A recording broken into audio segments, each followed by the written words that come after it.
Olá, seja muito bem-vindo ao Prontuário Jurídico, o programa aqui do Simers que esclarece as principais dúvidas do direito no âmbito da medicina.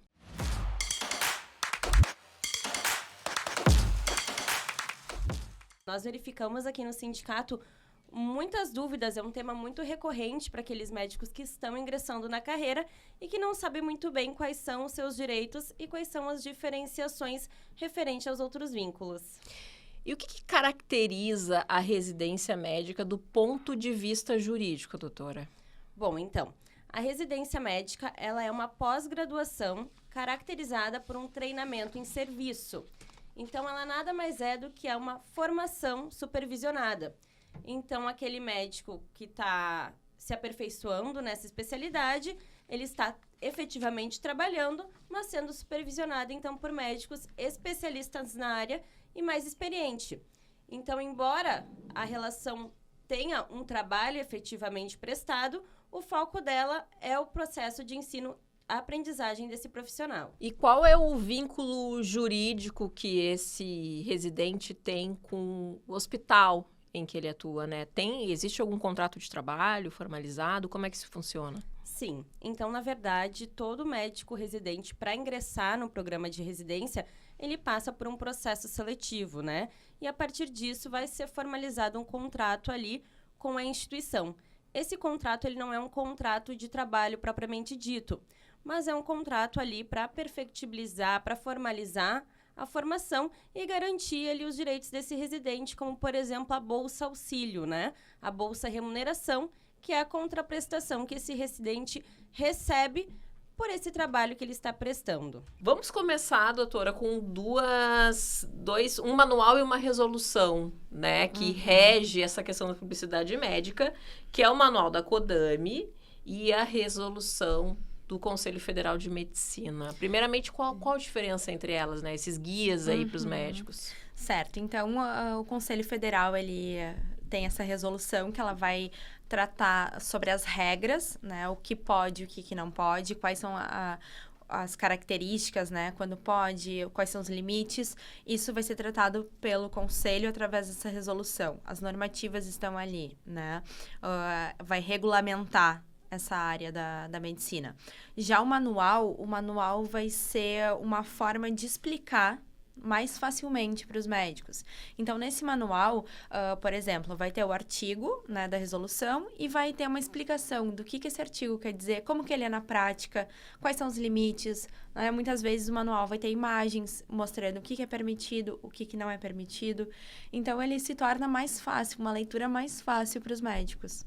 Então, esse seria o primeiro passo, a leitura desses dois documentos seria o primeiro passo antes de se aventurar nas redes sociais, no ambiente digital, é isso? Com certeza, com certeza. E esses dois materiais, eles estão disponíveis aonde para o médico? O médico pode encontrar através tanto do site do Conselho Federal, né, como através do site do CREMERS. E se for necessário, se o médico quiser entrar em contato com o jurídico, nós podemos fornecer também o material, não tem problema nenhum. Doutora, para começar então, depois da gente falar do manual, né, e da resolução, como é que deve ser essa identificação desse médico no ambiente digital? Né? Aí a gente fala do ambiente digital no Google, no Instagram, no Facebook, no X, enfim. Como é que deve ser essa identificação dele? Certo. O médico, então, que tiver um perfil, né, no Instagram, no Facebook, LinkedIn, que ele vá utilizar com fins profissionais, ele precisa seguir a resolução que vai determinar que ele precisa colocar o nome dele, né? E logo abaixo, médico, né, em caixa alta, e após ele vai colocar, então, o CRM dele, né, o número de registro dele, e se o médico for especialista, ele vai poder colocar o RQE. Né? O médico especialista com RQE, ele vai poder divulgar também pós-graduações, né? Ainda que não necessariamente ligadas ao RQE, mas essas pós-graduações, elas precisam estar registradas no Conselho. Isso tudo tem que estar ali na bio, que a gente chama no Instagram ali ou no Facebook. Exatamente. Que é na descrição da atividade. Isso, como se o médico estivesse se apresentando para a população, né? Então, aquela pessoa ali, a Cláudia, ela é médica, o CRM dela é tal, se ela tem especialização ou não, aí vai constar o RQE, para ficar mais fácil também para a população, enfim, para o paciente até que está buscando um atendimento, conseguir verificar isso. Bom, Cláudia, a negociação coletiva, ela é uma espécie de negociação, né, que existe diretamente entre o sindicato, representando os interesses dos empregados, e a figura do empregador, do empregado, ou o sindicato que representa os empregadores, né? Pode existir tanto a negociação direta, que vai gerar um acordo coletivo, quanto a negociação com o sindicato patronal, que aí gera a convenção coletiva. Mas, na verdade, é uma espécie de negociação em que o empregado gera os seus anseios, né, traz ao sindicato aquilo que a gente entende como uma pauta de reivindicações, né, entende que determinados direitos não estão sendo alcançados, né, e essa pauta de reivindicações ela é formalizada, e essa pauta formalizada ao sindicato ela é levada até o empregador ou o representante do empregador. O representante do empregador ele vai fazer uma análise em cima dessa pauta que foi levada e vai responder, olha, isso aqui eu posso atender, aquilo ali não posso, tal ponto eu posso atender, tal ponto eu não posso atender, vai dar uma resposta, é levada à categoria, a categoria daí acaba deliberando em cima daquilo que o empregador trouxe, pode trazer uma outra proposta, uma outra resposta. Ao final da negociação, chegando as partes a um consenso, é firmado ou um acordo coletivo ou uma convenção coletiva. E esse acordo ou convenção coletiva, ele tem uma força de lei entre as partes. Então, ele acaba criando uma espécie de direitos, outros direitos, que são além daqueles que estão previstos na CLT ou na Constituição.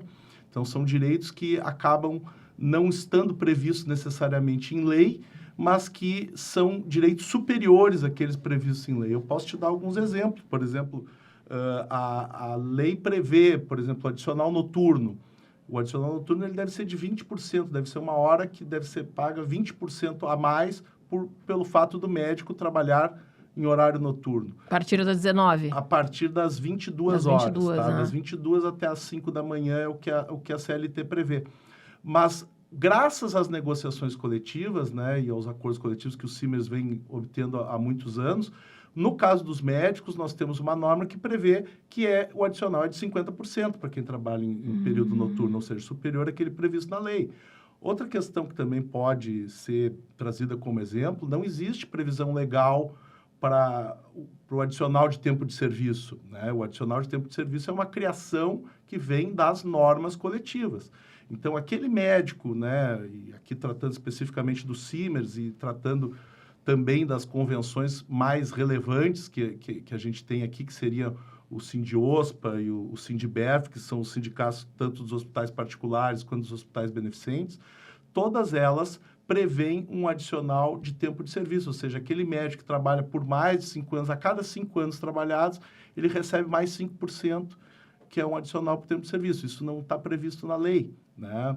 Também tem previsão, por exemplo, questão do adicional de insalubridade. O adicional de insalubridade, pela lei, ele é pago com base no salário mínimo. Mas as convenções, ou, né, as normas coletivas, elas têm uma previsão ali que, no caso dos médicos, a base de cálculo ela vai ser sobre 3 salários mínimos, ou seja, ela é triplamente superior à previsão legal. Então, na verdade, em suma, né, o que o acordo coletivo, a convenção coletiva traz, são direitos, um aprimoramento de direitos que estavam previstos em lei e que a gente consegue trazer melhorias em relação àquilo que é praticado, né? Porque o diretor técnico, tá? Ele é o responsável técnico pelo serviço, tá?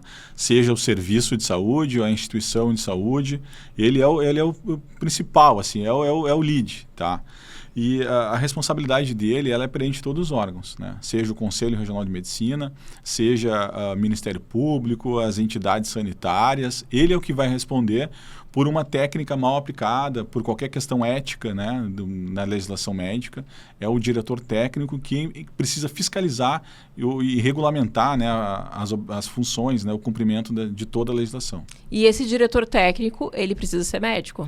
Precisa ser médico, né, porque ele responde principalmente perante o Conselho Regional de Medicina, né.